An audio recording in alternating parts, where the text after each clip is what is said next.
¡Ey! Estamos live en streaming. La URL era youtube.com/LiveRayAgora. ¿Vale? Ahí estamos en streaming live para que lo tuiteéis si queréis. Lo primero, hola a todos, de nuevo, a muchos, que hacía tiempo mucho que nos veía. Gracias por venir. Supongo que habréis... ¿Quién estáis aquí por primera vez? Ok, genial. Algunos otros ya me alegro de veros de nuevo. Y nada, no me quiero entretener mucho. Hoy sé que a algunos les importa menos y a algunos les importa más, pero hay gente que quiere ver algún evento deportivo que me suena que sucede dentro de un rato. Así que vamos a intentar ser ágiles con el tiempo. Simplemente daros la bienvenida. Quiero personalmente trasladar una pequeña disculpa al grupo porque ha habido un tiempo en el que no ha habido charlas. A su vez también, aparte de la autoculpa, también aprovecho para recordar que no solo tienen que venir de nosotros. Así que se aceptan speakers, ideas, gente que vaya a hablar, comentar. No hace falta un tema súper especializado. Muchas veces cuando alguien trabaja mucho en concreto, sobre un área específica de Postgres, se acaba convirtiendo en un experto en ese área en concreto, ¿no? Y venir aquí a explicarlo, contar un caso de uso, es algo muy bueno. Hemos pensado en hacer un formato ahora de una charla más breve, más unos 10-15 minutos sobre tema muy concreto, muy rápido, muy ágil, casi una especie de charla rápida, ¿vale? Y luego una charla un poco más larga. Así que, si os queréis animar, si nunca habéis hablado en un grupo, puede ser un buen momento estas charlas pequeñas del inicio, como la que hoy Pablo nos va a dar, para lanzarse, ¿vale? Así que nada, que de nuevo bienvenidos, vamos a coger ritmo. Por supuesto, si no estáis apuntados ya, es imprescindible que os apuntéis a la charla del próximo 18 de julio, que viene Marcus Binan, va a hablar de SQL y bueno, a diferencia de los humildes speakers de hoy, perdón Pablo, hablo más por mí, Marcus es una... Sí, hablas más por ti.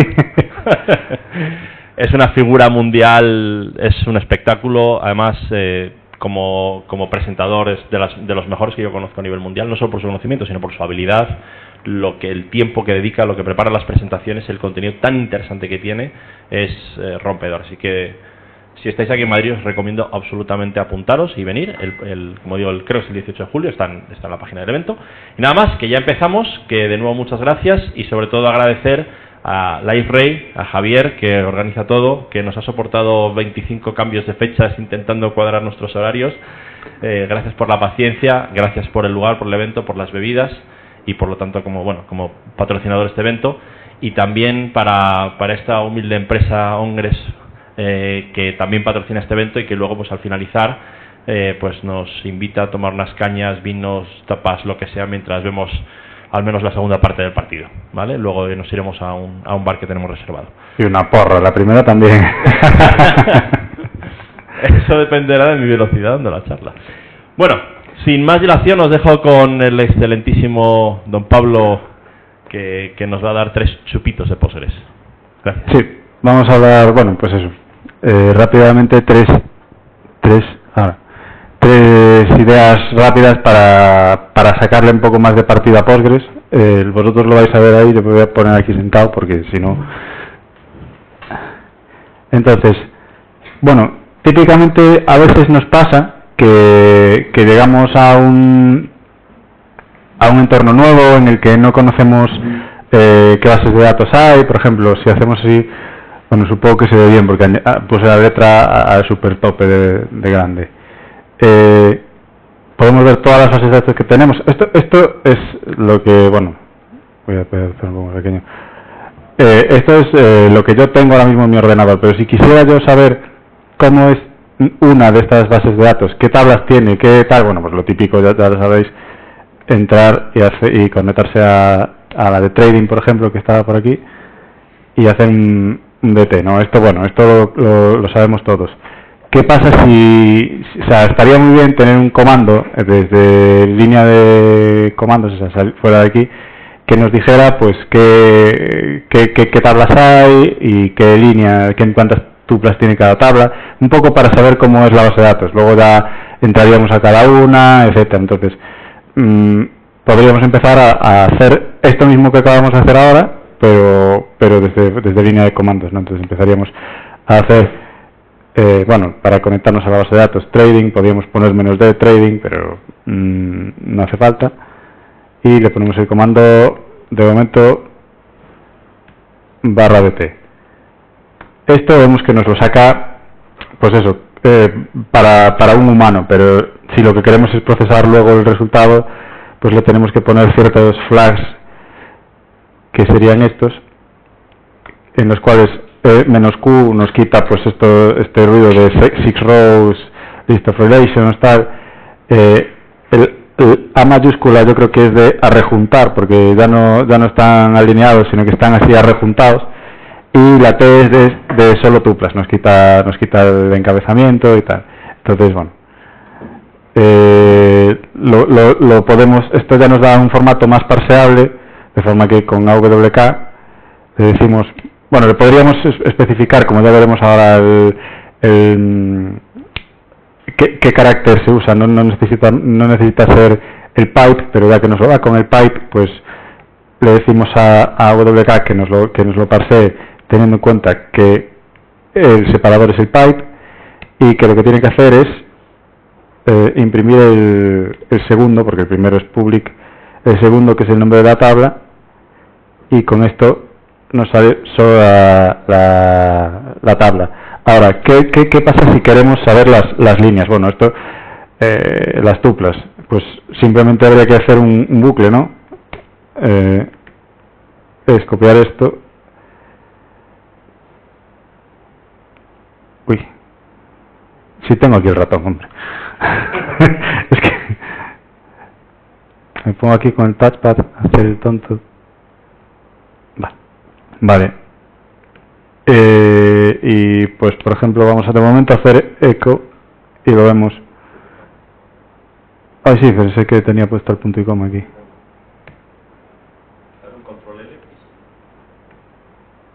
Ah, gracias.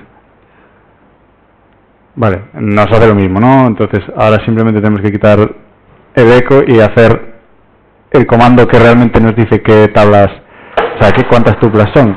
Entonces pues es otra vez hacer PSQL, nos comentaríamos exactamente igual, solo que el comando es distinto. Sería select. Claro, ahora queremos que nos seleccione esto como un literal. Entonces la select llega hasta aquí, ahora hay que ponerle las comillas de la select y ahora metemos el literal y ahora hay que ponerle otra vez las comillas y bueno, nos falta el count asterisco, obviamente. Aquí se acabaría y se pondría otra vez from $i. Y si no me equivoco, con esto ya estaría. Ahora, para que esto fuera ya un CSV, bueno, esto ya sería un CSV, pero para que fuera un CSV típico de los con comas, pues lo que podemos hacer es usar ¿dónde estamos? Aquí en las opciones de PSQL le podemos poner que la separación entre dos registros sea la coma, y entonces con esto más o menos lo tendríamos. Ahora lo único que habría que hacer sería sustituir esto, si quisiéramos hacer un script, sustituir esto por un $1 o como lo quisiéramos hacer. Entonces tendríamos un script como que recibe, sería este script que recibe el nombre de la base de datos y ya lo tendríamos. Aquí también le puse un encabezado como haríamos pero bueno, esto no tiene ninguna dificultad, simplemente hacer un echo table tuples y luego ya lo mismo, hacer lo mismo que hemos hecho, solo que con el $1. Vale, entonces así ya sabríamos más o menos cómo respiran. Sabemos que estas dos tienen más datos que las otras y tal, pero si queremos un poco ver lo que hay, pero sin saber tampoco muy bien qué datos hay, podemos entrar. Esto ya sería una de las ideas, pero otra idea, por ejemplo, vamos a entrar en la base de datos, nos vamos a conectar a esta base de datos que tenemos, vemos los esquemas que tenemos aquí. Vamos a entrar vamos a ver lo que tenemos en test.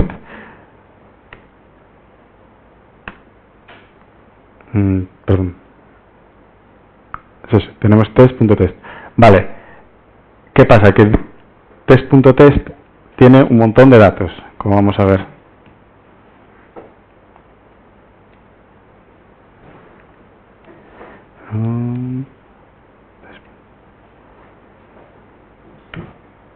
Claro, esto nos saca un montón de datos. Esto, la forma de parsearlo es con LES.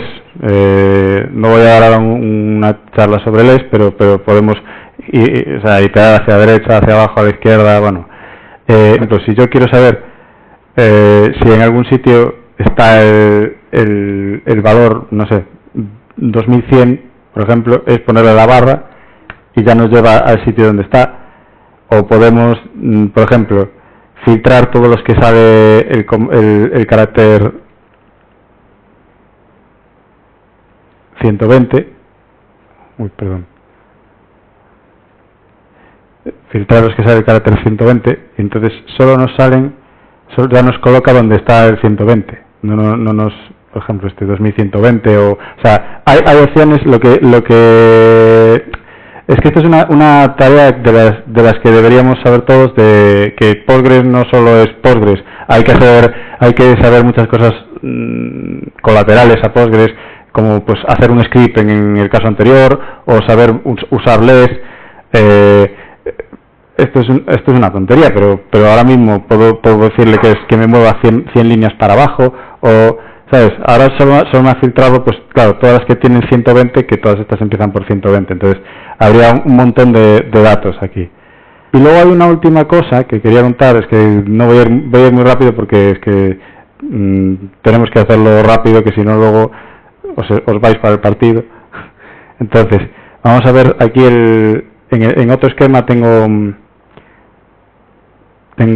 una tabla, un par de tablas que quiero mostraros un poco cómo hacer. Esto es como una migración, pero a lo rápido. No sé si conocéis la cláusula returning de SQL. Bueno, pues eso sería la última idea, ¿no? Entonces, si vemos todas las tablas que tenemos aquí en este esquema, vemos que tenemos dos tablas.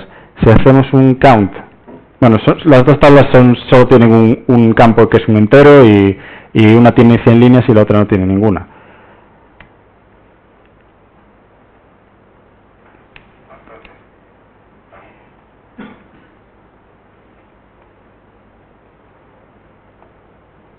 Esta tiene 100 líneas y esta otra no tiene ninguna. ¿Cómo nos aseguramos de hacer una migración? Es decir, que lo que borremos de un lado aparece en el otro tal cual. O bueno, esto también se podría hacer tal cual con un update. Si tú haces un update y las tuplas que se hayan modificado, y le dices returning, entonces te devuelve todas las tuplas que se hayan modificado. Pero vamos a hacerlo primero, vamos a verlo como un delete, ¿no? Entonces, habría que hacer un with, vamos a llamarle foo, que es la típica que ponen en los yankees. Delete from, que es test2.i,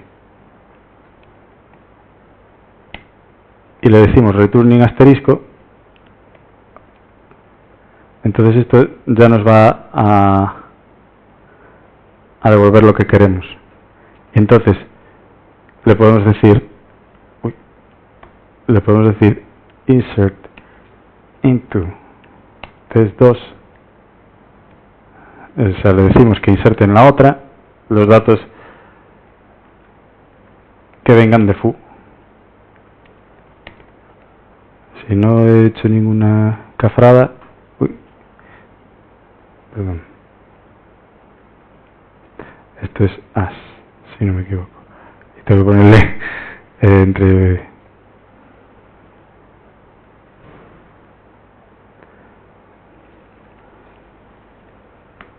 Y esto sería, entonces, ahora hacemos otra vez los counts y vemos que en la primera no hay nada, y en la segunda hay todo, y esto se hace de forma atómica, o sea, se hace inmediatamente, no hay una race condition ahí que pueda suceder. Y bueno, esto sería todo. Ahora Álvaro nos va a hablar de configuración de Postgres, de los parámetros de configuración y de todas las opciones que hay, así que yo ya le dejo el sitio y... bueno, perdona. Sí. Pero no es SQL en plan, o sea, es SQL, es estándar, pero es de después del 92, si no me equivoco, ¿no? O sea, pero sí que es estándar SQL, eso se puede usar en todas las que cumplan el estándar, claro. En principio sí, pero yo no sé si Oracle cumple 100% el estándar SQL, pero sí que es estándar SQL.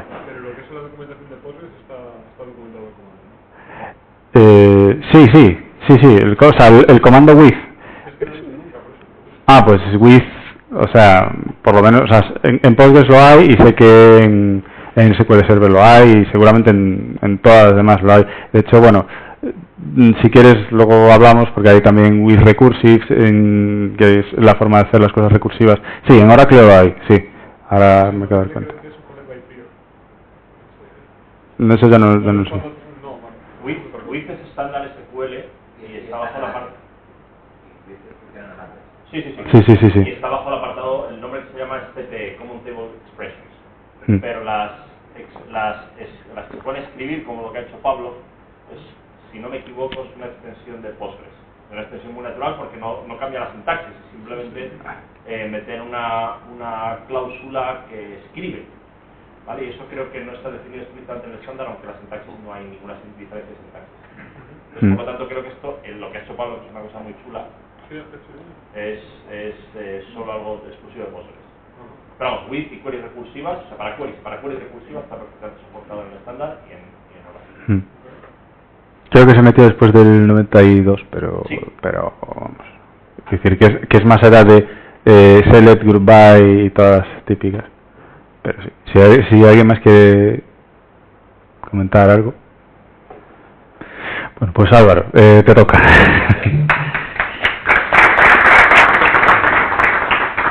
Voy a coger el micrófono de mano. ¿De verdad? Sí. Vas a presentar. Yo estaba sentado. Como veas. Sí.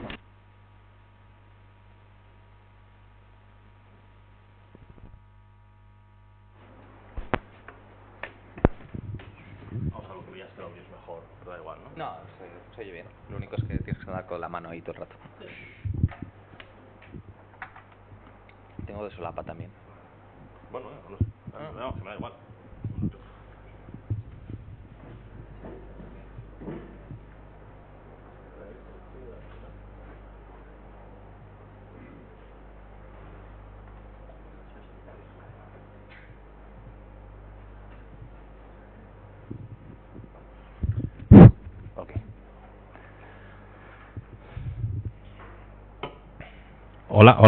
Hola, ¿así? ¿Ok? Vale. Bueno, pues venga, vamos a por la presentación principal, no por ello la mejor, del evento. Disculpadme que las diapositivas estén en inglés, pero espero que no sea un problema para la mayor parte de vosotros. Pero yo voy a hablar en español, salvo que me pidáis lo contrario. Bueno, voy a saltar mi presentación. Creo que algunos me conocéis y los que no, pues bueno. He fundado una empresa que se llama Ongres, que nos dedicamos a hacer investigación y desarrollo en Postgres, sobre todo. Ofrecemos servicios profesionales y hacemos alguna que otra locura divertida, ¿no?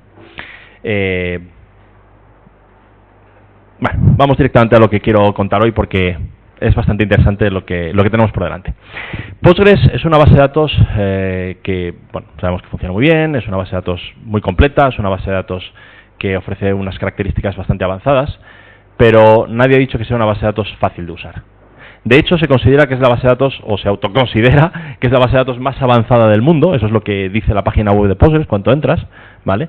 Pero la realidad es que la configuración tiene su chicha, ¿vale? A la hora de configurar Postgres hay que tocar ficheros como postgresql.conf, que parece un fichero muy inocente, pero ahora hablamos de él, tiene bastante historia, supongo que No os cuento nada nuevo que no sepáis aquí, ¿no? Tenemos que tocar el fichero phba.conf e igual phident.conf. Aprovecho para preguntar, ¿quién ha tocado aquí phident.conf alguna vez? Uno. No mucho, pero ahí está, tiene su uso, ¿verdad? Pero además, claro, si utilizamos... Tú también. 2. Perdón, no te había visto. Pero además, claro, si luego configuramos una réplica, pues obviamente recovery.conf entra en el juego también. Luego initdb. ¿Hacéis initdb a mano? O en script, quiero decir, pero no lo que hace algunos paquetes de la distribución. ¿Sí? ¿No? ¿Alguien? ¿Initdb? Vale. ¿Y conocéis los parámetros que tiene initdb que a su vez te permiten cambiar configuración de Postgres al crear el clúster inicial? Interesante. Hay opciones interesantes. Y por si acaso esto no fuera suficiente, ¿sabéis que hay parámetros específicos o marcados como para desarrolladores que permiten acceder a funcionalidad como los huevos de Pascua a los videojuegos? Y luego ya para megapros, ¿habéis recompilado Postgres cambiando algunas de las defines que te permiten alterar algunos parámetros fundamentales de Postgres como el tamaño de página? Ajá. Pues todo eso se puede hacer. Al fin y al cabo esto es software libre, ¿no? Y el código fuente está ahí, nadie impide compilarlo, modificarlo. Y no estoy diciendo que hagamos un parche contra Postgres, que es un tema muy interesante y podemos hablar otro día de ese. Pero por lo menos sí hay parámetros que se pueden tocar. Y el tamaño de página, por ejemplo, puede afectar notablemente al rendimiento del subsistema de disco. Entonces, y eso solo se puede cambiar recompilando Postgres, ¿no? Vamos, es tocar un ficherito en el código fuente y cambiar un numerito en el lugar apropiado, eso sí, ¿no? Pero a partir de ahí se puede obtener un rendimiento diferente. Entonces es interesante conocer todas las opciones que hay disponibles. Como veis, el espectro son muchos lugares donde hay que tocar, ¿no? Entonces, bueno, a ver, ¿qué razones se nos ocurren para... ya sé que la diapositiva está ahí, no la miréis. ¿Qué razones puede haber para configurar Postgres? Venga, ideas. No seáis vergonzosos.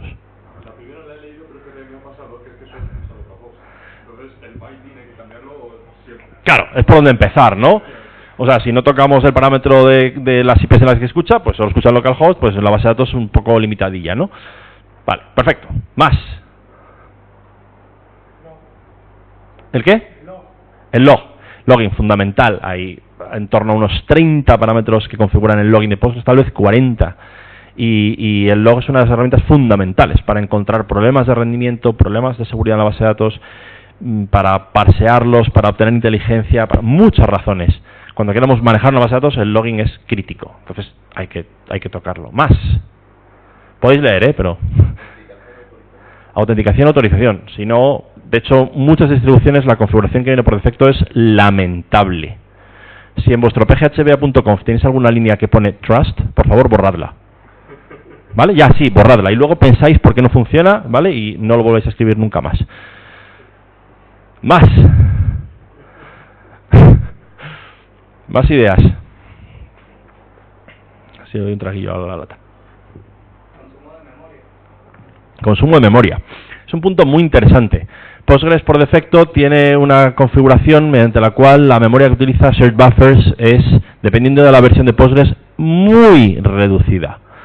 Algo así como tienes una flamante máquina virtual o os habéis comprado un nuevo Ryzen de AMD espectacular con 32 GB de RAM y shared buffers 128 megas, toma ya. Esto es como un Ferrari en primera por la autovía. Más. Bueno, eso ya es un tema para nota, es muy interesante el pre-warming de tablas. Se trata de leer tablas, colocarlas ya en shared buffers para que, bueno, pues cuando la máquina empiece no tenga que preleer de disco potenciales muchos gigabytes. Sí, afecta a la configuración, vamos a darlo como punto positivo, ¿vale? Derecho a la copita. Pero bien.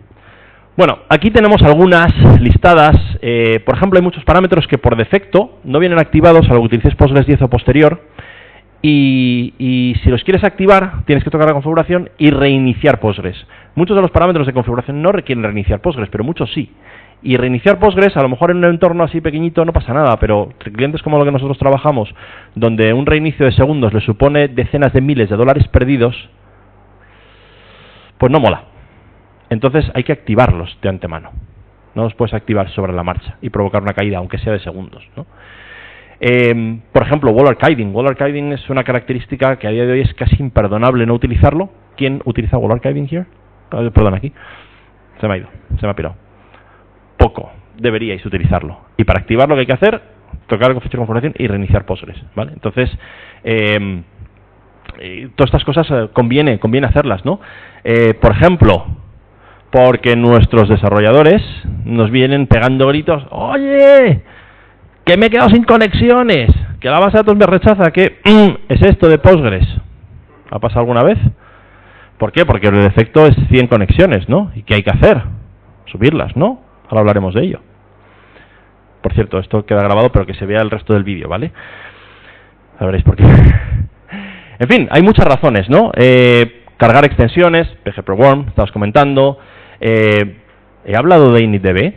¿Utilizáis checksums en la base de datos? ¿No? ¿No? ¿No? Vale. Rehaced vuestra base de datos con un initdb con checksums.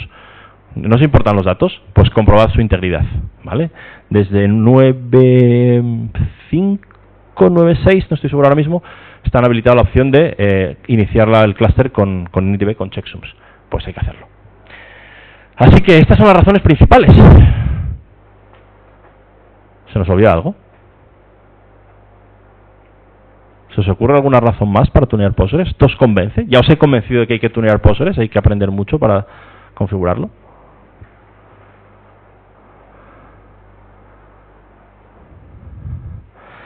Más o menos Jorge nos ha dado una pista, pero no lo ha dicho claramente. El rendimiento. Pero si todo el mundo, o sea, es lo primero, tunear Postgres por rendimiento, ¿no? Es lo primero. Ponemos que Postgres corra más, ya lo he dicho, es como tirar un Ferrari en primera por la calle, ¿no? Por la autovía. Vale, ok. ¿Cuál es digamos, el comentario habitual a la hora de tunear una configuración de Postgres? Bueno, de lo que sea. Lo primero es, no caigamos en la optimización prematura, midamos y luego iremos optimizando, etcétera, etcétera. En Postgres la recomendación es al revés. Sí o sí o sí hay que optimizar para el rendimiento. Porque por defecto la configuración de Postgres es tan conservadora que va muy bien una Raspberry Pi. Y no lo digo de broma, va muy bien una Raspberry Pi. Pero tienes algo un poquito por encima de una Raspberry Pi, algo así como un móvil, ya hay que tunearlo. Y ya nos hablo de una máquina con 256 GB de RAM o 1 TB de RAM y discos SSD y muchos cores, ¿no? Entonces estamos muy por debajo del potencial. Y ahora os voy a dar una pequeña demostración de ese aspecto, ¿no? Ahora bien, no me vale lo típico de y saco mis estadísticas, miro el porcentaje de transacciones por segundo que ha crecido y me quedo tan a gusto. No. Porque a lo mejor vuestra aplicación no tiene el mismo perfil de rendimiento que tiene PGBench. Entonces, es mejor tener un benchmark más apropiado a vuestro entorno, a vuestra aplicación, con vuestra carga, que sea más apropiado, por lo tanto, ¿no? PGBench es un ejemplo, vale para la primera prueba, rápida, pero hay que ir más allá. Entonces, hablemos de rendimiento. ¿Cómo de importante es este rendimiento? Aquí podéis ver una comparativa entre un Postgres sin tunear, configuración por defecto, y un Postgres ligeramente, tampoco en exceso y con mucho cariño, simplemente un poquito por encima tuneado. Aquí en la gráfica se pueden ver transacciones por segundo, luego más es mejor, ¿vale? Y la barra azul oscura representa el Postgres tal y como viene por defecto, y la barra azul clara, Postgres, como digo, tuneado, sin demasiado esfuerzo.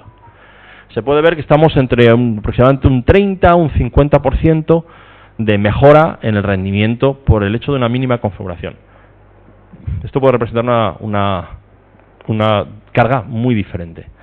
Hay ejemplos donde, por otro tema diferente, pero hay una presentación de Twitter donde simplemente por el hecho de cambiar, como digo, es un software diferente, pero cambiar una máquina virtual de Java por otra, y tenían una mejora de entre el 5 y el 10% de rendimiento, ahorran millones de dólares al año.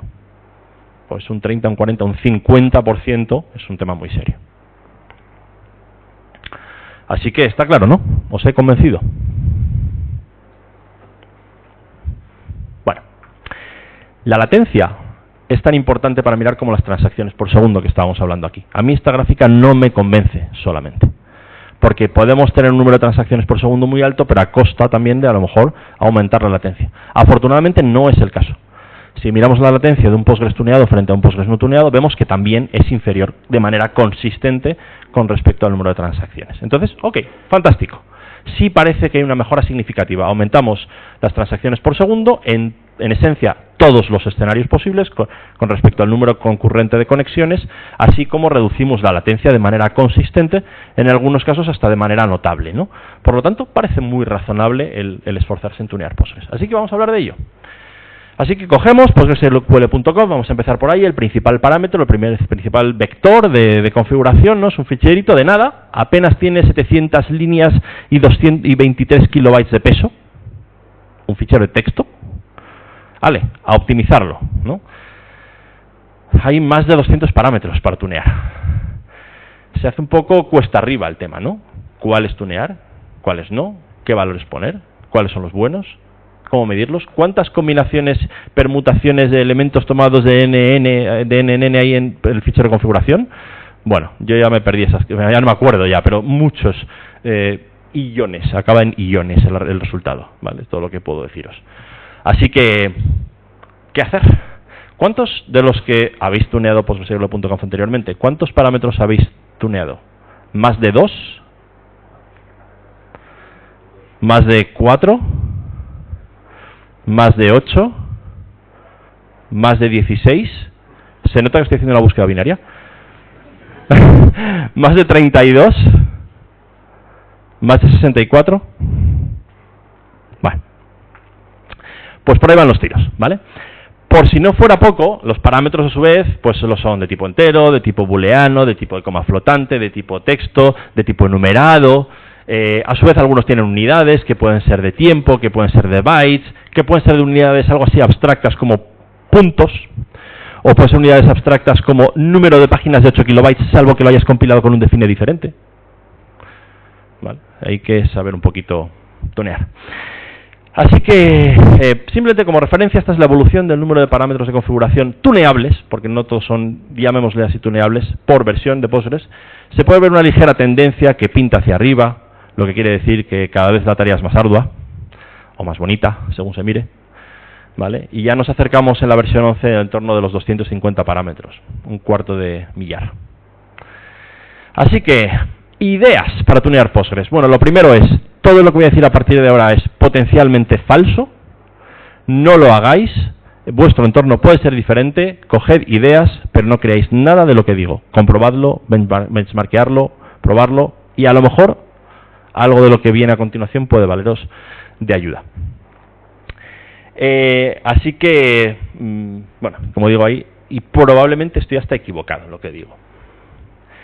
Primero, initdb. Como decía antes, la creación del clúster, que algunas distribuciones, tipo las basadas en Red Hat, te lo hacen, perdón, basadas en Debian, Ubuntu, lo hacen automáticamente, las basadas en Red Hat no.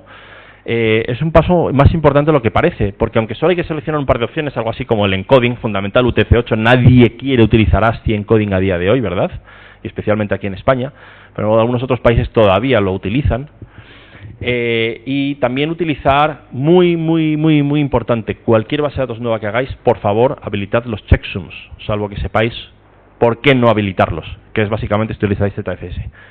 Pero si no utilizáis ZFS, tenéis que habilitar los checksums e introduce una penalización de rendimiento prácticamente inapreciable, y a cambio tenéis seguridad de que si hay corrupción de los datos, típicamente como consecuencia de mal hardware, pues lo va a detectar Postgres cuando lea esa página corrupta y va a reportarlo con tiempo, ¿no? Entonces es una razón que solo se puede hacer a día de hoy en initdb. Hay parches que, si no recuerdo mal, no han entrado en 11, pero entrarán en 12 para habilitarlo online sobre bases de datos que ya existen donde no se habilitó previamente, pero a día de hoy hay que hacerlo en tiempo de initdb, ¿no? Entonces eso los recomiendo. Además, se pueden aprovechar para setear los locales por defecto, e incluso si queremos que el superusuario no se llame Postgres, sino que se llame de otra manera, pues se puede cambiar también en tiempo de initdb, ¿no? Esto con respecto a initdb. Vamos a hablar ya de PostgreSQL.conf. Y el primer punto a tunear siempre es el número de conexiones, ¿no? Vamos a hacer aquí una pequeña mini clase, un 101 de conexiones en Postgres. El caso de uso es el siguiente: número de conexiones por defecto en Postgres 100, llega un desarrollador, colega nuestro, nos empieza a gritar, nos pone un ticket en el Jira, lo que corresponda. Oye, la base de datos me rechaza las conexiones. Tengo aquí mi PHP a todo trapo, y me empieza a rechazar las conexiones Postgres. ¿Qué base de datos me has puesto aquí? Devuélveme a mi Oracle, ¿no? Entonces, es un escenario muy habitual. ¿Y qué hacemos? ¿Cuál es la solución? Subir las conexiones, claro. Entonces pasamos de 100 a 200 y vuelve el desarrollador al cabo de 2 horas. Que Postgres me sigue rechazando las conexiones. ¿Y qué hacemos? Subir las conexiones. Como somos binarios ya lo subimos a 400, ¿no? Y luego a 800. Y luego a 1600. ¿Y hasta cuándo? ¿Qué número ponemos?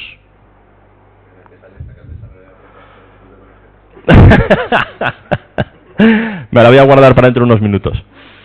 Bueno, es difícil. Al final la gente pone números muy altos. De hecho es genial Amazon, este servicio maravilloso gestionado de base de datos llamado RDS, que determina el número máximo de conexiones en función de la memoria de la máquina virtual. Yo he visto máquinas RDS configuradas con 25.000 conexiones. Luego debe ser un buen número, si Amazon lo dice. Lo curioso es que la arquitectura Postgres dice que Postgres creará un proceso del sistema operativo por cada conexión. Este proceso, además, tiene la mala fe de cachear un montón de cosas, tablas de catálogo, procedimientos almacenados y otras estructuras de datos por proceso. El kernel de Linux es un kernel al que es muy eficiente la multitarea, pero si solo tienes 2 cores y 2000 procesos para determinar cuál, digamos, ejecutar a continuación, sabemos que es un sistema operativo de distribución de multiproceso, ¿no? Divide los slots de tiempo y se los asigna a los procesos, pero claro, cuando tienes que dividir 1000 entre 2, pues a ver quién es el siguiente que le toca.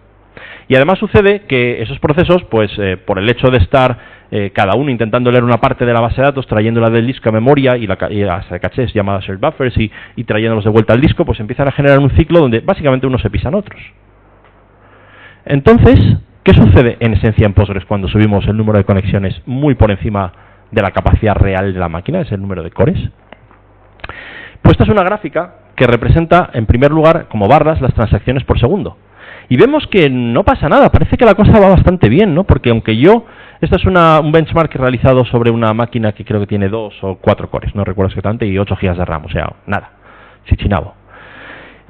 Vemos que el número de conexiones, conforme aumenta el rendimiento de Postgres, incluso aumenta, ¿no? O sea, que no, parece que todo lo que acabo de comentar es mentira. O se me escapa algo. Que además está en la diapositiva. ¿Alguna idea? Porque este rendimiento es mejor que este, ¿no? Entonces, la latencia. O sea, hemos pasado de que las queries se resolvían en, ¿qué? 4 milisegundos. Ahora tardan, perdón, sí, bueno, no sé, algo muy pequeño, ¿vale? Pocos milis a 1 segundo y medio. O sea, sí, Postgres sigue siendo capaz de básicamente realizar 320 operaciones por segundo, pero donde antes tardaba en respondernos 4 milis, ahora tarda en respondernos 1 segundo y medio. Eso no es calidad de servicio, es una caída efectiva del servicio. Creo que por ahí están las estadísticas, no me las sé exactamente, pero Amazon dice que por cada no sé cuántos milisegundos pierde no sé cuántos millones de dólares. Si alguno conocéis la cita, gritadla. ¿Vale? Entonces, el tiempo de respuesta se nos ha disparado. Es inusable. Una base de datos que tarda 1 segundo y medio en devolver las peticiones no puede ser. Pues, ¿cómo solucionamos este problema? Porque esto no funciona. Ahora sí se confirma lo que estaba diciendo al principio. Y la solución, ya me las he adelantado muy bien, es poner un pool de conexiones. No es aumentar el número de conexiones, es probablemente reducir el número de conexiones y poner un pool de conexiones delante. Realmente, si lo pensáis, y teniendo en cuenta esta teoría que estoy comentando de cómo funciona Postgres, que es un proceso por cada conexión activa, un proceso, esa conexión activa, que implica un proceso, si la conexión está siendo activamente usada, está usando toda la CPU, esa conexión. Y como cada core solo puede atender a un proceso simultáneamente, en esencia, si todas las sesiones que se conectan a la base de datos hacen un trabajo eficiente, esto es, ocupan ese canal que tienen y están continuamente mandando trabajo a la base de datos, mi max connections debería ser como el número de cores. Obviamente, hay una serie de factores que nos hacen de ver que hay esperas por I/O, que hay gente que abre la conexión y se va a dormir, se echa una siesta, hace una query, manda un mail con la conexión abierta, vuelve a hacer otra query, se vuelve a ir a dormir, loguea, genera una imagen JPG, vuelve a hacer una query, todo con la conexión abierta. Entonces no hace un uso eficiente Y ahí podemos multiplexar más conexiones de los cores reales porque se van a pausar inmediatamente, el sistema operativo va a pasar a conexiones que hagan trabajo real con la base de datos. Pero no es, digamos, poner un número muy alto. Entonces, nosotros utilizamos una fórmula que se parece a esta, que es determinar el número de max connections como el número de cores dividido por el porcentaje de utilización efectivo de este canal. Esto es una especie de valor medio que no es fácil de determinar, de cuánto de eficientes son estos maravillosos compañeros nuestros desarrolladores que están creando estas aplicaciones que abren conexiones y se van a dormir y mandan mails y generan imágenes raster mientras tienen la conexión de la base de datos abierta, ¿vale? Por lo tanto, a menor utilización, mayor número de conexiones puedo multiplexar. Y luego todo ello multiplicado por un factor de escalado, que sí es un... ¿vale? Yo suelo considerar en torno al 3-4, pero puede variar en función de muchos casos, que es pues derivado a esperas por IO, etcétera, etcétera. En otras palabras, que si tienes 2 cores, pues a lo mejor hay que ser un pelín más generoso en este caso y rondar un max connections entre 30, 50, 60. Y si tengo 64 cores, a lo mejor puedo llegar a 200, 300. Pero paremos de contar. Y no todo el mundo tiene 64 cores. ¿Vale? Entonces, la solución es tener PG Bouncer, porque Connection Pooling a día de hoy solo es PG Bouncer, o por cierto, Odyssey, que es uno que lanzó hace un par de semanas Yandex. Pero PG Pool no es una opción a ese respecto. Y ya está. Entonces ya todo, recobramos latencia, aumentamos el número de transacciones por segundo y no terminemos. Postgres aquí tiene una carga brutal. Está sufriendo el sistema operativo. Ok, conexiones. Ya hemos hablado de conexiones. Hemos perdido mucho tiempo aquí. Espero que haya sido interesante. Vamos a avanzar con otros temas. Por ejemplo, search buffers que Jorge recomendaba antes, ¿no? Bueno, pues aquí todo el mundo dice algo muy sencillo. 1/4 de la RAM, ya está. Y vámonos a comer. Pues no. Si tienes 100 megas de RAM, le vas a dar Postgres 25 megas de RAM. Hombre, arranca, pero no es buena idea. Si tienes 1 tera de RAM, ¿le ponemos 256 gigas de RAM a Postgres? No, tampoco. No funciona, a día de hoy al menos, no es tan eficiente con tanta, aparentemente, RAM en search buffers. Entonces hay que balancear. Con mucha memoria suele ser un poco menos de 1/4, con poca memoria suele ser un poco más de 1/4, pero como siempre lo que hay que hacer es benchmark. Además, no va solo. Hay que tener en cuenta, por ejemplo, workmem max connections. Pensemos que la memoria total de la máquina, en la que se va a destinar a Postgres, es la que está en search buffers, que es un porcentaje importante, es la que el propio Linux utiliza por debajo para cachear lecturas de datos del subsistema de disco, el VFS, el Virtual File System, que suele ser un porcentaje grande. Se suele estimar que ronda los 3/4 de la memoria de la máquina, entre 1/2 y 3/4 de la memoria de la máquina, y de hecho se debe reflejar en otro parámetro que es Effective Cache Size. Y luego hay que tener en cuenta que si yo tengo el número de conexiones alto, mal, pero lo tengo, y tengo un workmem alto, ese también es un máximo del número de la memoria adicional que los procesos pueden consumir dentro de Postgres. Entonces todo esto te lo tengo que tener en cuenta a la hora de dimensionar la memoria real que le puedo dar a Postgres para su caché de datos, que es el search buffers. Seguimos encontrando con mucha gente que corre 25 servidores de aplicaciones Tomcat en la misma máquina que la base de datos Postgres. Entonces ya no puedo darle 1/4 tampoco, ¿vale? Porque esos Tomcat están consumiendo mucho. Etcétera, etcétera. Entonces no es tan evidente esa respuesta 1/4 y ya nos vamos a casa. Workmem, que decía antes. ¿Conocéis Workmem? El concepto, para qué funciona, dónde se utiliza, cómo tunearlo. Bueno, básicamente la manera en la que Postgres gestiona la memoria tiene un espacio de memoria compartido grande, que es search buffers, el que he comentado hasta ahora, que funciona como una caché de datos. Toda operación de entrada y salida de datos debe realizarse a través de search buffers en Postgres. Pero luego cada proceso, que si recordáis está asociado a una sesión, puede tener su propia memoria local que utiliza para operaciones determinadas propias de esa sesión, de ese proceso. Por ejemplo, para una ordenación. Si tengo que hacer un sort al final de una query, un order by, esa ordenación es local a esa query, no es general del sistema ni puede ser reutilizado para otras queries, entonces se hace memoria local. Y workmem es esa memoria, una memoria local que se utiliza para operaciones, como digo, como ordenaciones, sort o joins, por ejemplo, que requieren memoria temporal en muchas ocasiones también, ¿no? Entonces se utiliza para ese tipo de operaciones, por ejemplo, para un hash join. ¿Y cómo de grande debe ser? Pues por defecto es un valor muy pequeño, según la versión varía, pero a veces puede ser tan bajo como 4 megas, que es muy poquito, y dependiendo del tipo de query a lo mejor hay que subirlo. ¿Qué es bueno de este parámetro? Es un parámetro que podemos cambiar dinámicamente. Podemos hacer un set workmem igual a 1 giga si queremos antes de una query y luego resetear el valor, o se resetea al cerrar la conexión o con un comando reset y retornarlo a un valor normal y mantener la mayor parte de nuestras queries en un valor bajo y algunas queries de más de tipo data analytics, de procesar de datos, mantenerlas a un valor elevado que lo cambiamos en ese momento. ¿Por qué? Porque si la memoria que Postgres requiere para realizar estas operaciones es mayor que la disponible en workmem en ese caso, Postgres va a hacer una especie de swapping y entonces va a utilizar disco como memoria para realizar estas operaciones que no caben en workmem. Y os podéis imaginar que el rendimiento decrece. Entonces, si detectáis queries lentas, lo primero que hay que hacer es hacer un explain analyze verbose buffers que te permite ver, en concreto la parte de verbose, te va a permitir ver si hay operaciones de tipo, como os he comentado, de ordenado o de hash, que no caben en workmem, porque va a decir si está utilizando memoria o está utilizando disco. Si está utilizando disco, pues ya sabéis que el rendimiento no es óptimo y potencialmente es necesario subir workmem. Ese es el concepto principal. Otros parámetros interesantes. Maintenance workmem es un parámetro que se utiliza para determinadas operaciones de tipo mantenimiento, como vacuum, como reindex. Por defecto el valor es muy bajo, siempre hay que tirarlo para arriba, ¿vale? Importante, min, max wall size. Afortunadamente este es un parámetro nuevo, estáis en versiones anteriores de Postgres. Básicamente os enfrentáis a un parámetro que se llama checkpoint segments y básicamente en esencia es el tamaño que tiene los ficheros de wall de Postgres. Esto es los ficheros que aseguran la durabilidad de la base de datos. Especialmente en versiones anteriores el valor por defecto es 3 en checkpoint segments y es un valor increíblemente bajo. Quiere decir que cada 48 megabytes de cambios en la base de datos generados, Postgres va a forzar un checkpoint. No queréis forzar un checkpoint cada pocos segundos. De hecho, este parámetro no tuneado suele provocar entradas en el log de Postgres que dice checkpoints are occurring too frequently. Y es muy malo para el rendimiento. Esta es una situación muy subóptima. Hay que darle, y esto es solo espacio en disco, hay que darle más espacio en disco a Postgres, o bien subiendo checkpoint segments, o bien, en versiones modernas, tuneando el min wall size, que por defecto es 80 megas, que es un valor ínfimo.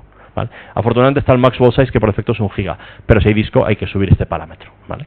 Como digo, solo afecta al disco, pero reduce el número de checkpoints, que es algo que normalmente los checkpoints se quieren dilatar un poco en el tiempo, porque es una operación cara.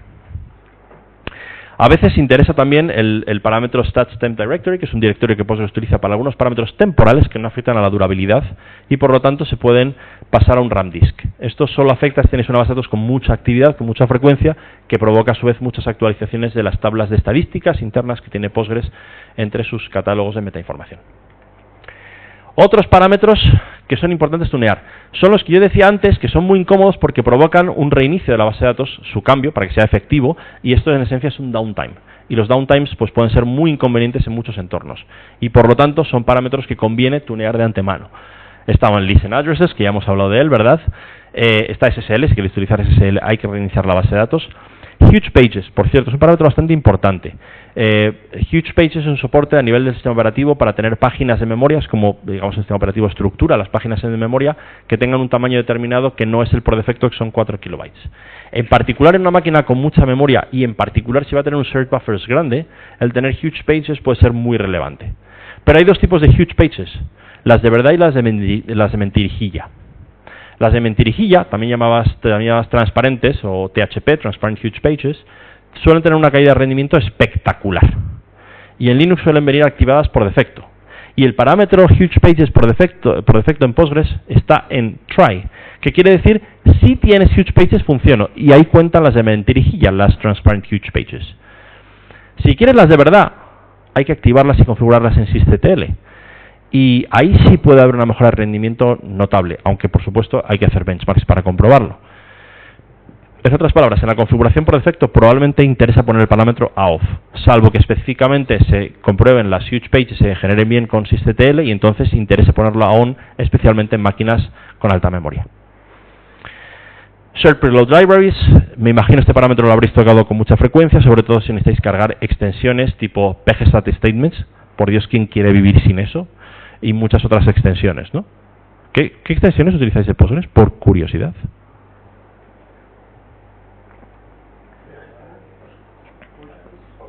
PostGIS.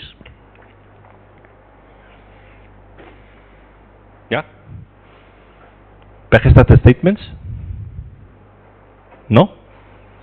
te saca una estadística de todas las queries, su rendimiento es súper interesante. Bueno, más, el login collector. Por defecto Postgres, aunque alguna distribución no lo tunea así, por defecto Postgres te manda los logs a la basura, o sea, a la salida estándar de error del proceso que lanza Postgres. ¿Qué es eso? Hay que activar login collector, que implica un restart en la base de datos y que los mande a fichero.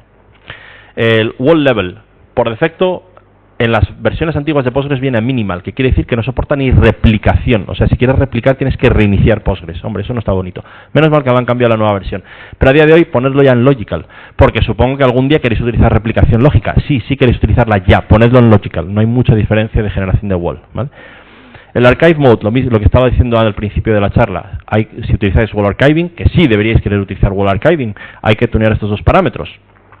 Hay una manera de activarlos, que es básicamente poner el archive mode a on y el archive command a /bin/true, que básicamente no hace nada, pero ya no necesitas reiniciar la base de datos porque archive command se puede cambiar sin necesidad de reiniciar la base de datos. En otras palabras, aún no sabiendo cómo tunear hoy wall archiving, podéis activar el archive mode a on y el archive command a /bin/true, que es inofensivo, es inocuo. Bueno, si estáis en Unix, no pongáis /bin/true, si estáis en Windows, que no sé qué pasará, seguramente estalla aquello.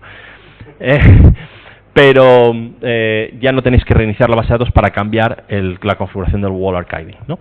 Y una variable que todo el mundo se olvida de ella y a mí me encanta, que se llama cluster name.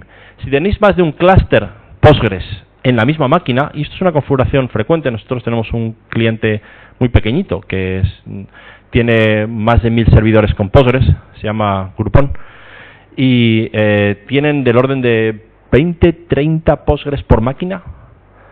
Y cuando haces un PS, no hay Dios que se entere de nada. Si pones la variable cluster name, le pone como prefijo el nombre de ese clúster a la salida en PS. Y es maravilloso para ver de qué clúster hablas. Muy útil. Bien, luego entramos a la tiranía, lo que llamo yo la tiranía de los max subrayado asterisco. Los max subrayado asterisco son una serie de parámetros, yo les llamaría absurdo subrayado asterisco, porque intentan controlar los recursos. De hecho están en la sección de configuración de Postgres, que es Resource Control, o Resource Consumption, perdón, y lo que intentan es que no gastes demasiados recursos de tu máquina limitando el número de cosas y al final te limitan que no puedes hacer nada. Y lo peor es que todos estos, por eso les llama la tiranía, requieren de nuevo un restart.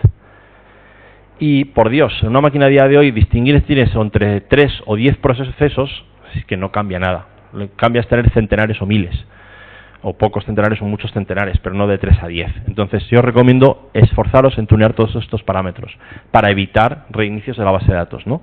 Por ejemplo, el Maxwell Senders, ¿queréis replicación? Sí. ¿Cuántas réplicas queréis? ¿3? Ah, pues ponemos Maxwell Senders a 3, ¿no? No. A 10 por lo menos, o a 20. Que 3 procesos más no matan. Y por ejemplo, si utilizáis una herramienta como PGBase Backup en modo streaming, utiliza 2 conexiones por máquina para hacer esa réplica. Y si mañana queréis 4 réplicas, ¿vais a reiniciar Postgres otra vez? De verdad, no merece la pena, ¿vale? Dejad margen.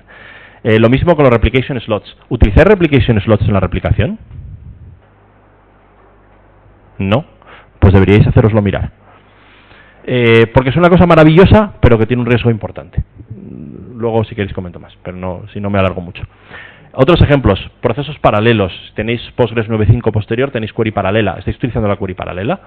Si es así, hay que tunear estos parámetros con relación al número de cores de la máquina, ¿vale? Por defecto, el número es muy bajo, está desactivado dependiendo de la versión de Postgres. Los workers de AutoVacuum siempre va por detrás, siempre provoca bloat en la base de datos. Tenemos ineficiencias en las queries y al final tenemos una máquina con 64 cores y 3 AutoVacuum workers. ¿De verdad? No. Si utilizáis Max Prepare Transactions, vale, ya sé que la gente no utiliza Prepare Transactions, se utiliza Two-Phase Commit, ¿vale?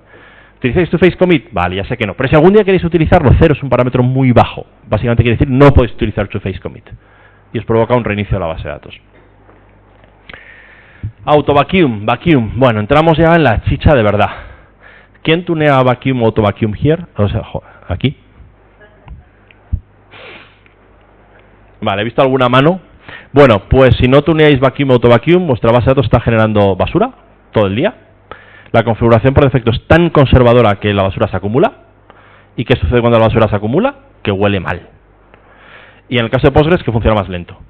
Funciona más lento porque está manteniendo muchas tuplas muertas como parte de vuestro espacio en disco, vuestra memoria, y tenéis un porcentaje entre el 5, 10, 20, 30, 60, 99,99995, que también hemos visto esos casos, de espacio inútil. Yo he llegado a ver una tabla que ocupaba, ¿cuánto era? 120 y pico gigas, y que si hacías un pgdump de la tabla que solo selecciona las tuplas vivas, pasó a ocupar, creo que eran como 50 megas. No sé cuál es el porcentaje que sale ahí, pero se parece a 99, y unos cuantos nuevos por ahí, ¿vale? Eso está ocupando gigas de vuestros shared buffers y absolutamente inútiles. Y una query tiene que escanear todas esas filas y ver que todas están muertas. ¿Y todo por qué? Porque Vacuum no está haciendo su trabajo. ¿Por qué? Porque la configuración por defecto es muy conservadora. Entonces hay que hacerla más agresiva. ¿Cómo se hace más agresiva? Bueno, pues esto hay que hacer un máster, porque configurar AutoVacuum en Postgres no es nada fácil. Es más, nadie sabe cómo hacerlo. Pero hay algoritmos aproximados que te permiten mejorar un poco. Pero la recomendación general es, hazlo más agresivo y la cosa va a ir bien. ¿Cómo funciona AutoVacuum? AutoVacuum funciona por un sistema muy intuitivo que todo el mundo entiende muy fácil, que es el sistema de puntos. Hay un punto abstracto, nadie sabe para lo que vale, y entonces cuando Vacuum va leyendo, según si tiene que determina que hay una tupla muerta o no, o si tiene que arreglar el disco o no, cuenta una serie de puntos, y cuando llega a n puntos se para. Y se para durante un tiempo, y luego vuelve a empezar esa cuenta. Entonces, ¿qué hay que hacer? Que trabaje más puntos y que duerma menos, que es un poco vago el hombre, ¿vale? O mujer, no sé si es hombre o mujer AutoVacuum. Y eso es lo que hay que hacer en esencia. Entonces, básicamente, Vacuum Cost Limit, y cuando digo Vacuum y AutoVacuum, son parámetros relacionados, algunos de ellos tienen un valor -1, que quiere decirle el del equivalente no auto, ¿vale? Pues el Cost Limit, que es ese número de puntos que hace por ciclo aumentarlo, y digamos reducir el delay, reducir el tiempo que hace entre ciclos. Y luego, si tienes más CPUs, aumentar el número de vacuum workers. Más, background writer y checkpoint. Ya he dicho antes que los checkpoints hay que intentar separarlos en el tiempo. El checkpoint es una operación muy agresiva de disco que básicamente dice todos los buffers que tengas en memoria sucios quiere decir que se han escrito, se han insertado, borrado o actualizado tuplas, no están necesariamente escritos en disco, están en el WAL por durabilidad, pero no están volcados a los ficheros de tablas de disco, pues todos estos buffers sucios, escríbelos a disco para tener una imagen durable. ¿Vale? Entonces, si yo tengo una base de datos con un shared buffers de 32 GB, por decir algo, porque a lo mejor tengo en torno de los 256 GB de RAM, y supongamos que el 50% están sucios, tengo 16 GB sucios. Cada vez que llega el checkpoint va a escribir 16 GB a disco. Hombre, hay discos rápidos a día de hoy, pero se tardan en escribir 16 GB, ¿no?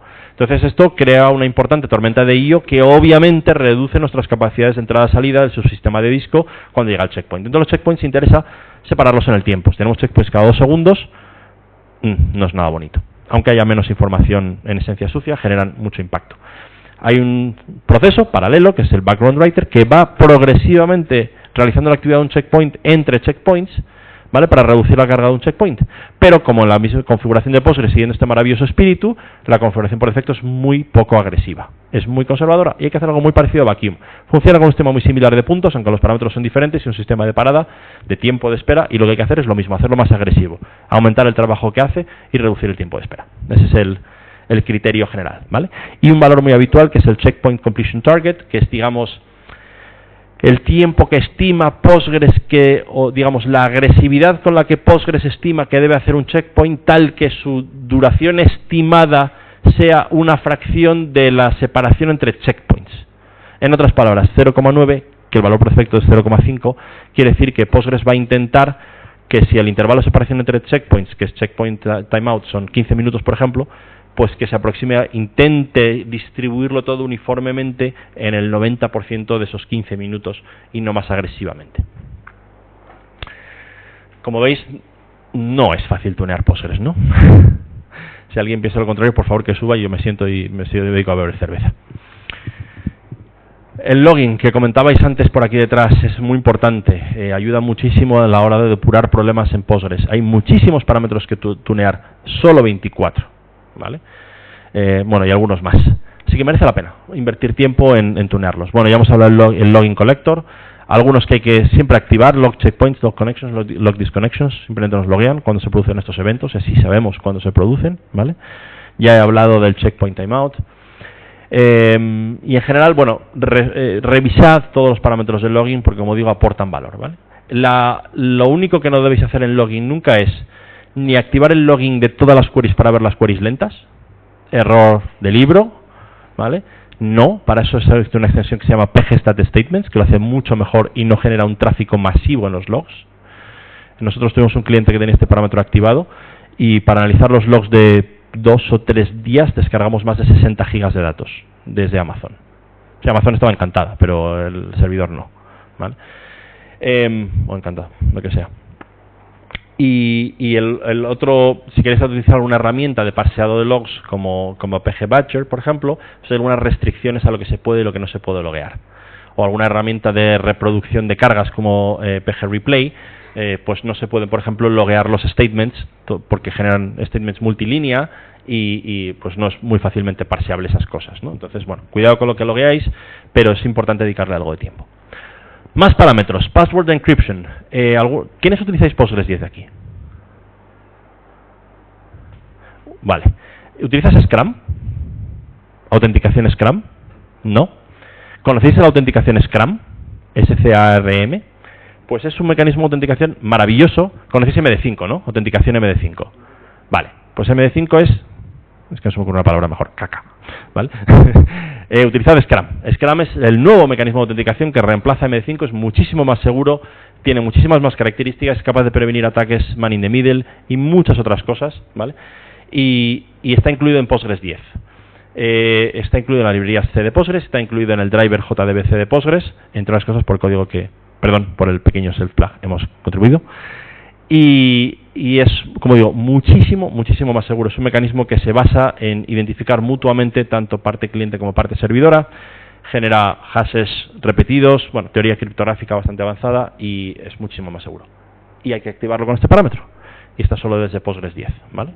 Pero totalmente recomendable, especialmente si utilizáis, como digo, o bien algún cliente basado en las librerías en C o Java. Effective I/O Concurrency.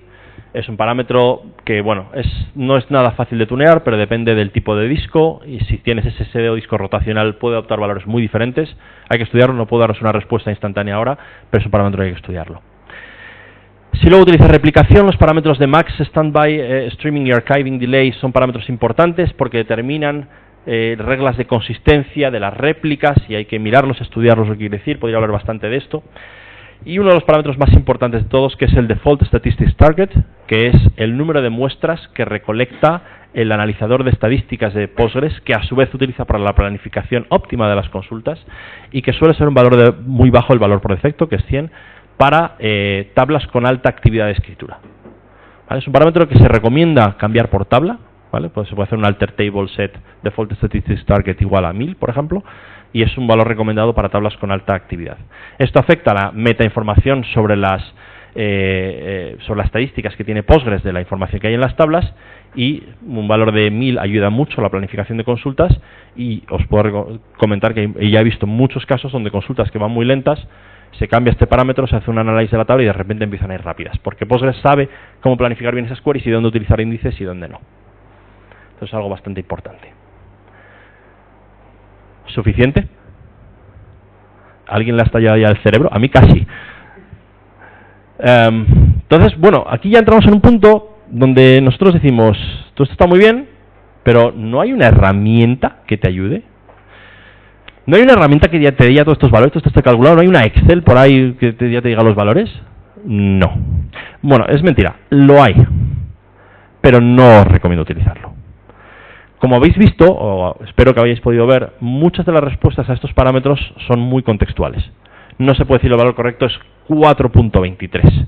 Hay valores de coma flotante, ¿eh? O 16. O false.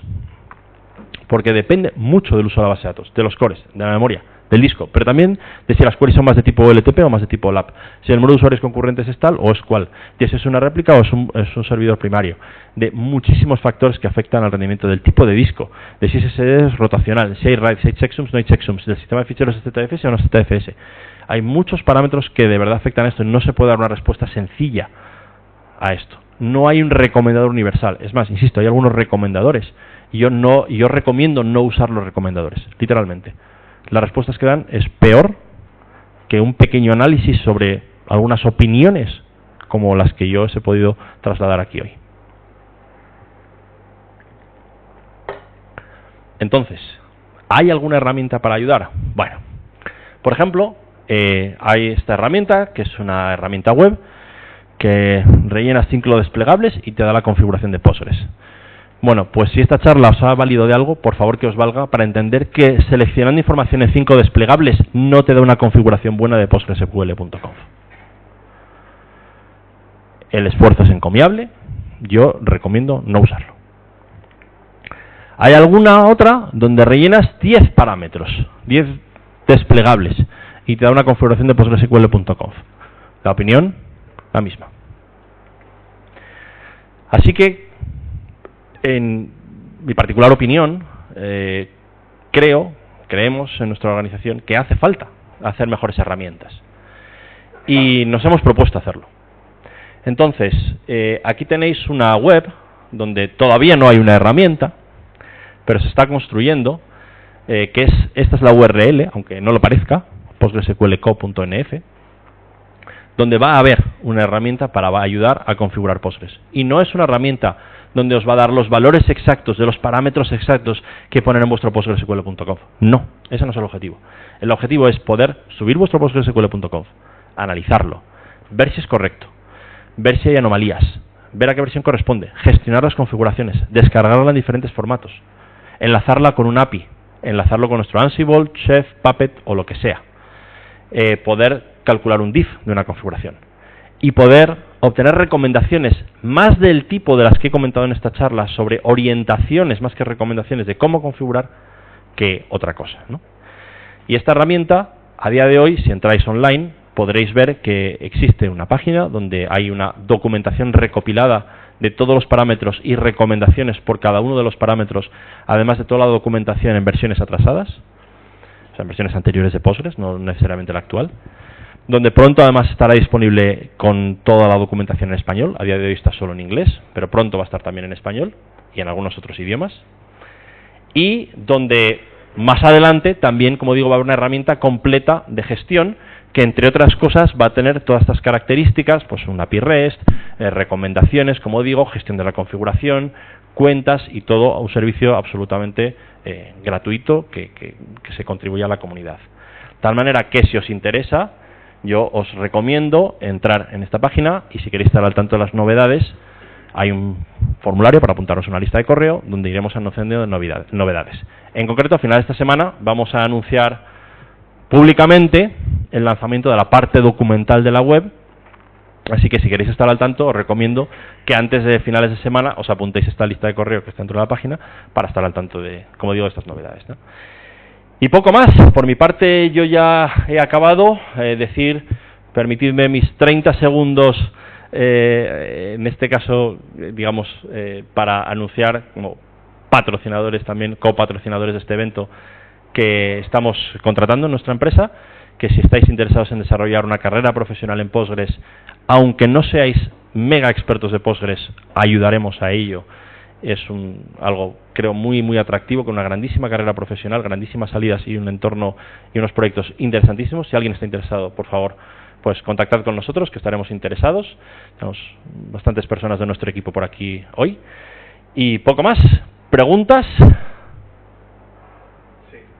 Yo al principio PG-Bouncer es una tarea pendiente que tengo, pero han descartado PG-Pool así como muy rápido, porque estamos usando PG-Pool 2. No sé si va a ser una estupidez, pero te voy a contestar con un símil. Si quieres colgar un cuadro, taladrar algo y luego pues hacer algún aplique, ¿utilizarías una navaja suiza? No. PG-Pool es una navaja suiza. Hace 25 cosas y no es buena en ninguna de ellas. ¿Es bueno connection pooling? No. Mira el rendimiento. Es un abismo comparado con PG-Bouncer. ¿Lo utilizas para balanceo de queries? Utiliza un balanceador de queries, un balanceador TCP/IP. ¿Lo utilizas para hacer query distribuida? Nadie lo utiliza para hacer query distribuida porque es un desastre. Es un software de altísima complejidad, lleva tecnologías y software desde hace muchísimos años, y sobre todo para pooling de conexiones. Simplemente mira el de rendimiento y entenderás por qué recomiendo PG-Bouncer. La alta disponibilidad que tiene PGPool es una alta disponibilidad que, para empezar, no utiliza ningún algoritmo de consenso distribuido, lo que quiere decir que está sujeto a potenciales fallos. Y nosotros los hemos visto. Entonces, es una alta disponibilidad que falla en un porcentaje de las ocasiones. Si eso te vale, puede ser una opción. Pero normalmente a la gente le gusta la seguridad, ¿no? La seguridad, si tengo alta disponibilidad, tengo alta disponibilidad, ¿no?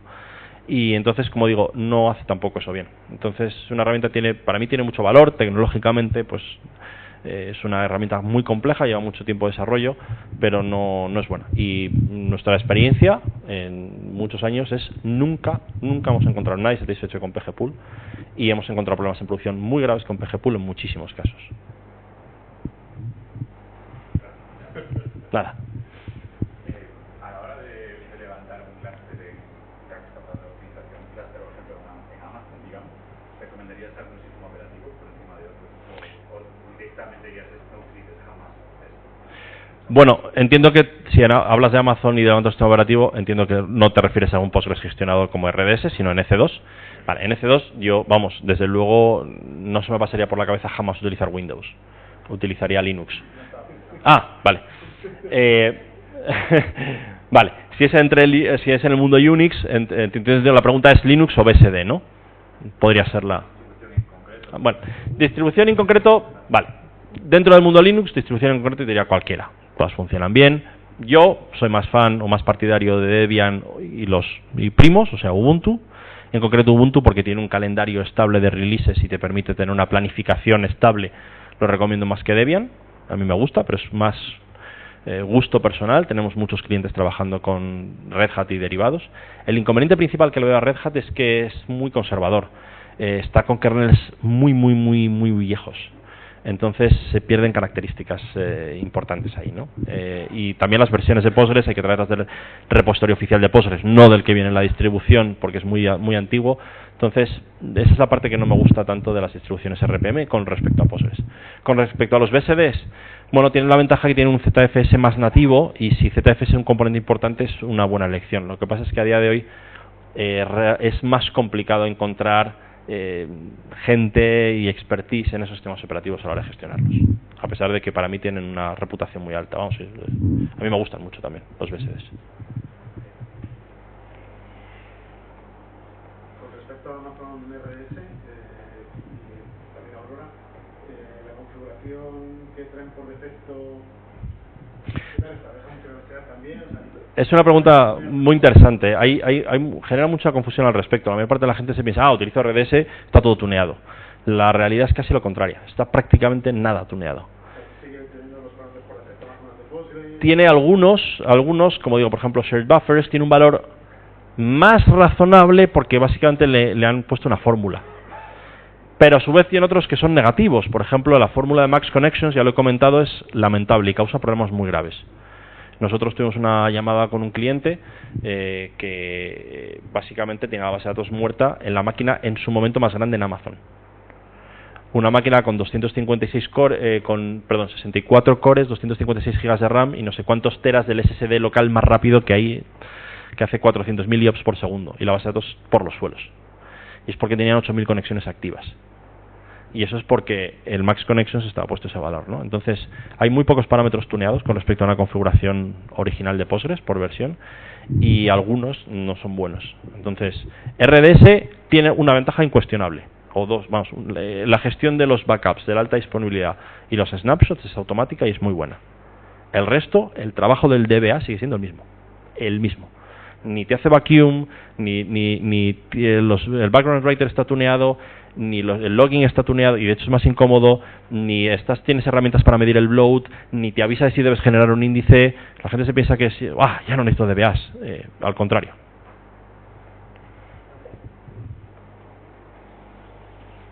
¿Más?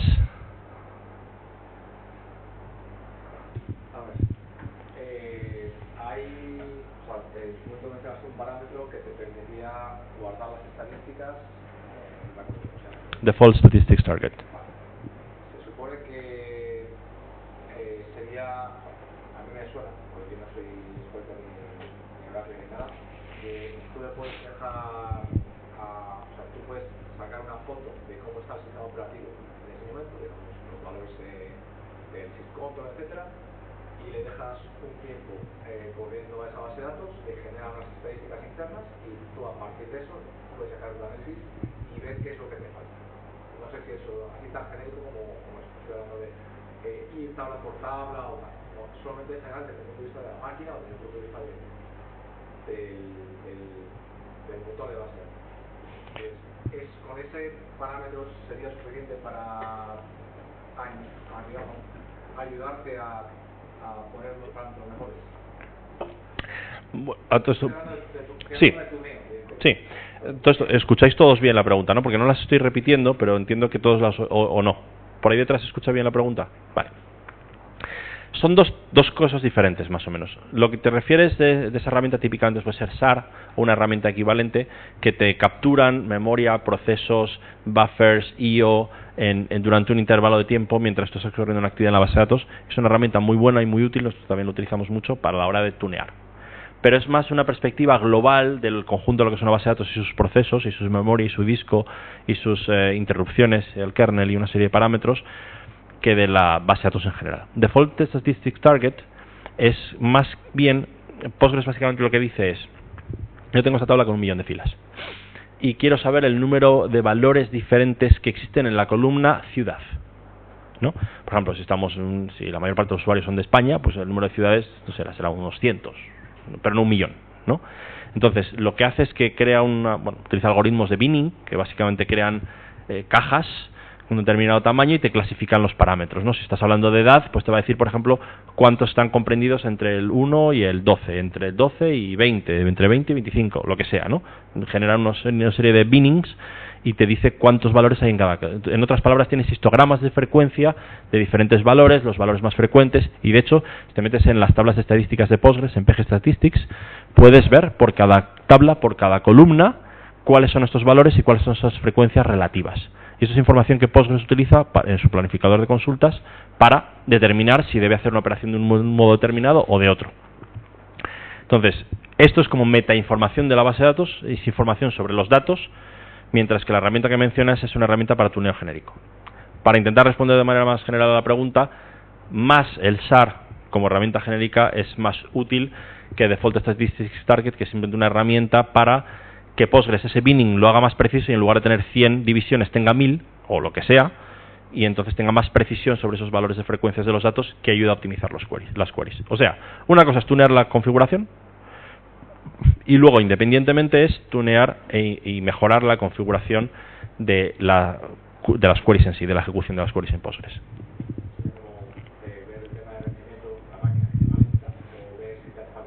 Eso es, exactamente. ¿Hay algún parámetro de configuración que, por ejemplo, sea que valga para el planificador para la utilización de un índice, un tipo de índice? Pues es una pregunta muy recurrente, si podemos decir al planificador que debe o no debe utilizar un índice. En Postgres existe una filosofía, yo no sé si es correcta o no, que en esencia la comparto, que dice que el planificador es más listo que tú, con perdón, ¿vale? Entonces, si las estadísticas son correctas, hay un suficiente binning de las estadísticas, el planificador va a saber encontrar el camino óptimo en lugar de que tú le digas, no, utiliza este índice, ¿no? Entonces, como tal, no hay parámetro de configuración en Postgres para decirle utiliza este índice. Eso se llama query hints, es algo muy habitual, por ejemplo, en Oracle, pero Postgres no lo tiene, y no lo tiene por definición. La teoría, la filosofía de Postgres es, el planificador es más listo que tú, y si tú eres más listo que el planificador, manda un parche para el planificador, ¿no? Para hacerlo al menos tan listo como tú. Esta es la filosofía. Claro, es un poco naif también, ¿no? Seamos realistas. Pero lo que sí puedes hacer en Postgres es que todos los nodos de ejecución de consultas, pues si hace un secscan, si hace un index scan, si hace un merge join, si hace un hash join, si hace un nested loop, si hace lo que sea, ¿vale? Si hace un gather, todos estos, la mayor parte de estos elementos de los nodos de la ejecución de las consultas, tú los puedes activar o desactivar, incluso por sesión. Entonces puedes hacer un set enable hash join igual a false, y entonces no va a hacer un hash join. Entonces, si no va a hacer un hash join, solo quedan 2 métodos de join, ¿no? Y si le quitas el nested loop, solo te va a hacer un merge join. Entonces, si tú sabes que hay un índice y crees que la tabla puede estar ordenada y que un merge join puede ser una buena operación, al desactivar los otros dos le fuerzas a utilizar eso y te va a cambiar el plan de consultas. Pero esos experimentos son con Coca-Cola, no suelen funcionar bien. De verdad, el planificador suele ser relativamente listo, ¿no? Hay otros parámetros que sí afectan, por ejemplo, la utilización de índices.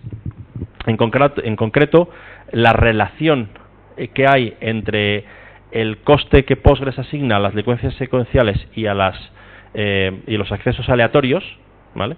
Es una relación que por defecto es 1 a 4. Considera Postgres que los accesos aleatorios son 4 veces más costosos que los secuenciales, y esto en un disco rotacional puede ser verdad, en un disco SSD ya no es verdad.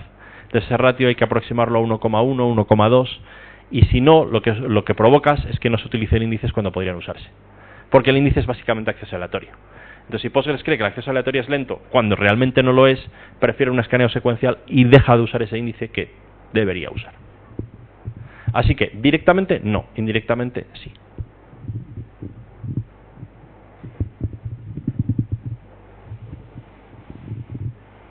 Es una pregunta para tu experiencia.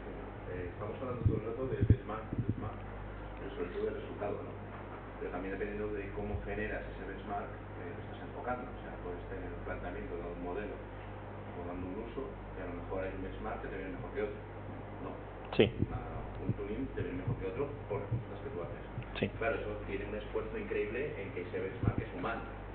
Totalmente. Entonces, lo que te quería preguntar es, las típicas herramientas que te cogen la metadata y te hacen su escenario genérico que vale para todo el mundo, porque son también gente muy lista la que lo ha hecho, versus el tuneo humano de decir, ya tengo una MVP y prefiero atacar contra lo que tú tienes, en tu experiencia. Bueno, mi experiencia es que la mayor parte de la gente hace un PG-bench y se queda tan a gusto.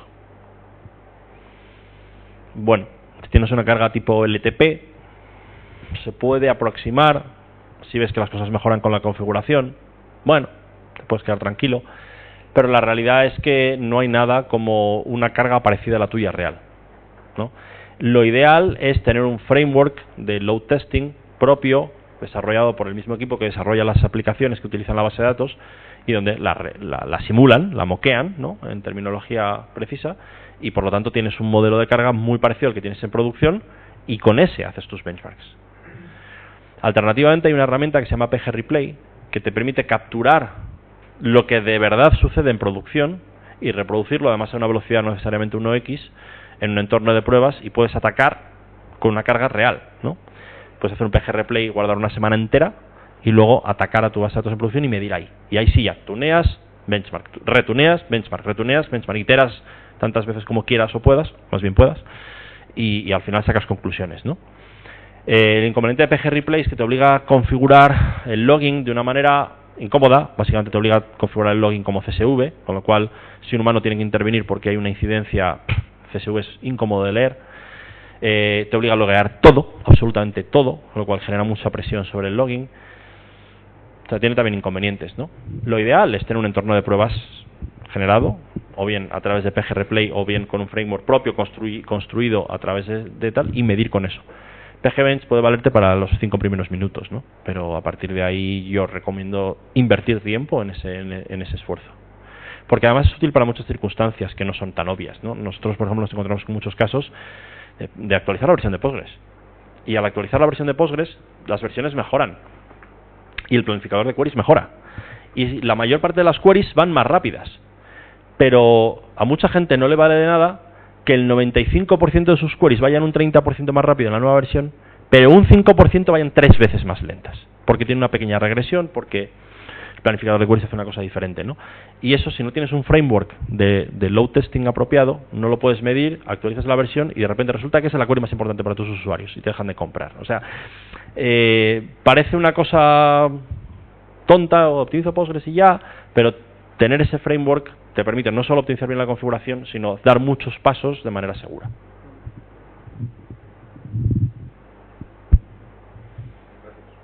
Nada. ¿Más preguntas?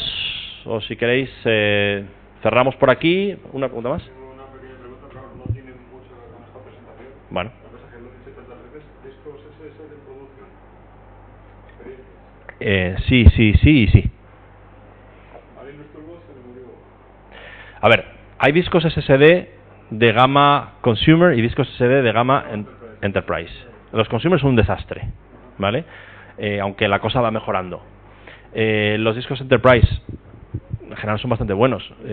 Nadie te obliga a tener un único disco, nadie te obliga a no hacer rides, nadie te obliga a esas cosas, ¿no? Pero es un abismo, es un abismo. Que una base de datos con discos rotacionales a día de hoy funcione bien es una labor potente, y los SSDs son un abismo. Y si ya utilizas NVMe ya es, vamos, una barbaridad. Y no, la diferencia de precio no es tan grande.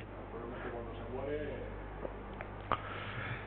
un disco rotacional se muere y bueno, tienes sectores y me puedes recuperar. El SSD se muere y los discos SSD de gama Enterprise, que tienen bien desarrollado el Smart y tal, aparte que no suelen morir con la misma frecuencia, avisan educadamente al sistema operativo y le permiten tener reacciones frente a eso, ¿no?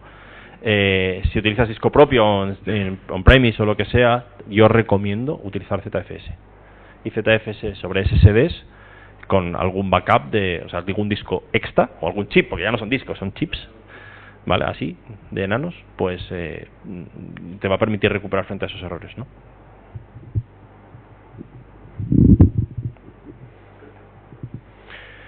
Yo tengo una pregunta para el resto. ¿Cómo va España? ¿Alguien lo sabe? 0-0. Pues nada, yo por mi parte poco más que decir. Vámonos a tomar un vinito al bar. No sé si el partido está en qué estado, da igual, vamos para allá. Espero que vengáis todos. Y si hay más preguntas, bueno, yo y bueno, el resto de mi equipo también estará por aquí dispuestos a contestar. Y bueno, y hablemos de Postgres, que para eso estamos aquí, ¿no? O sea que gracias por venir.